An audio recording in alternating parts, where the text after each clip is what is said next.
മനുഷ്യത്വോ മനസാക്ഷിയോ തൊട്ട് തീണ്ടാത്തവരാണ് കേരളത്തിലെ മാപ്രകളെന്ന് പറയേണ്ടി വരികയാണ്. കോലും തൂക്കി അങ്ങ് ഇറങ്ങും. എവിടെ എന്ത് ചോദിക്കണം, എന്ത് ചോദിച്ചൂടാന്നറിഞ്ഞൂടാത്ത മരക്കഴുതകൾ. വെഞ്ഞാറമൂട് കൊലപാതകവുമായി ബന്ധപ്പെട്ട് പ്രതി അഫ്സാൻ്റെ പെൺ സുഹൃത്തായിട്ടുള്ള ഫർസാനയുടെ വീട്ടിൽ കയറി ചെന്നു ആ കുട്ടിയുടെ സഹോദരനോട് ചോദിച്ച ചോദ്യങ്ങളും ആ നിസ്സഹായ അവസ്ഥയിൽ പറഞ്ഞ മറുപടിയും സമൂഹം കേൾക്കണം. ഫർസാനയുടെ സഹോദരൻ അമൽ മുഹമ്മദാണ് നമുക്കുള്ളത്. ഫർസാന എന്തിനായിരുന്നു പഠിക്കുന്നത്? Basic chemistry. അഞ്ചല് അല്ല Saint John's Anchal. Saint John's Anchal school കോളേജിൽ എന്താ സംഭവിച്ചതെന്ന് വല്ല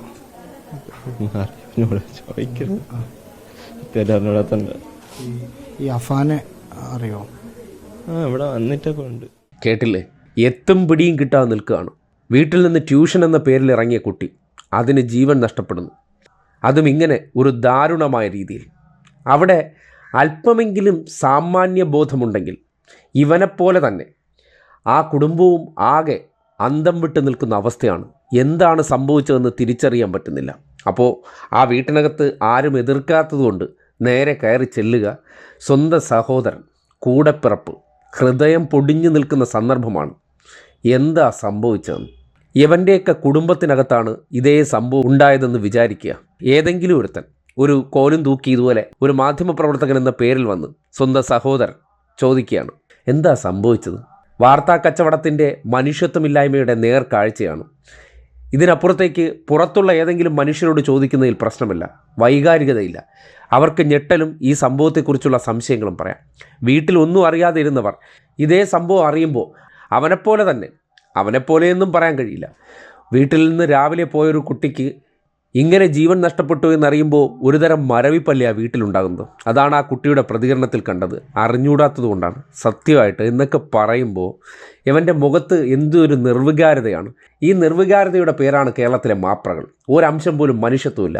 എന്തെങ്കിലുമൊക്കെ വാർത്താ കച്ചവടം അടിച്ച് എനിക്ക് പേരെടുക്കണം, ഞാൻ അതൊരു എക്സ്ക്ലൂസീവ് ബൈറ്റായിട്ട് കൊടുത്തു, ഇത് മാത്രമേ ഉള്ളൂ. ഈ ചിന്താഗതികളും ഇത്തരം വ്യക്തികളുമാണ് ഈ നാട്ടിൽ തകരണമെന്ന് പറയേണ്ടി വരുന്നത്.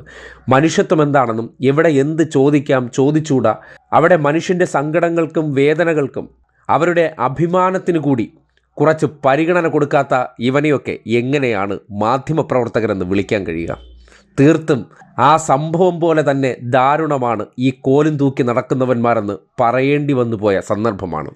വ്യക്തിപരമായിട്ടുള്ള പ്രശ്നങ്ങളല്ല, പക്ഷേ എന്നിരുന്നാലും ഒരു സഹോദരന് ഇതൊക്കെ ഒരു മൈക്കിൻ്റെ കോലിനല്ല, ജനങ്ങളോട് പറയേണ്ടി വരുന്നൊരവസ്ഥയാണ്. ഇത് കേൾക്കുന്നത് ഈ സമൂഹമാണ്.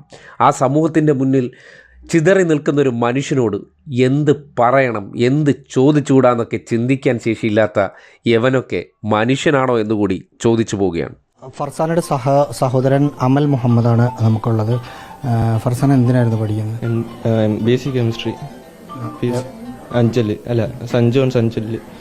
സെന്റ് ജോൺസ് അഞ്ചല് സ്കൂൾ കോളേജിൽ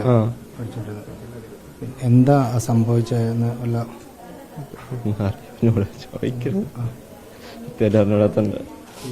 ഈ അഫാനെ അറിയോ? ഇവിടെ വന്നിട്ടൊക്കെ ഉണ്ട്.